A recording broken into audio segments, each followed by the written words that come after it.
ভোলা সদর ভেলুমিয়া ইউনিয়নে জনচলাচল পথে একই নাজেহাল অবস্থা।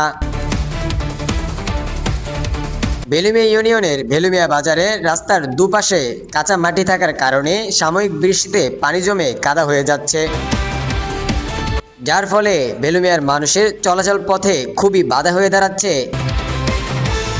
এটি কোনো ভেলুমিয়ার মানুষের নতুন কোনো ভোগান্তি নয়, এটি পুরনো ভোগান্তি যা ভেলুমিয়ার মানুষ প্রতিনিয়ত ভুগতে হচ্ছে। এটি কোনো এখনো পর্যন্ত সরকারি কোনো প্রতিনিধির চোখে কি পড়েনি? এটি কি সরকারের ব্যর্থতা নাকি জনগণের ব্যর্থতা? এই প্রশ্নই রয়ে গেল সরকারের কাছে। ভিডিওটিকে শেয়ার করে দিবেন, যার কারণে সরকার অবধি পৌঁছাতে পারে এই ভিডিওটি, যার ফলে আমাদের ভেলুমিয়া বাজারের এই উন্নতিটি হতে পারে। সবাই ভালো থাকবেন।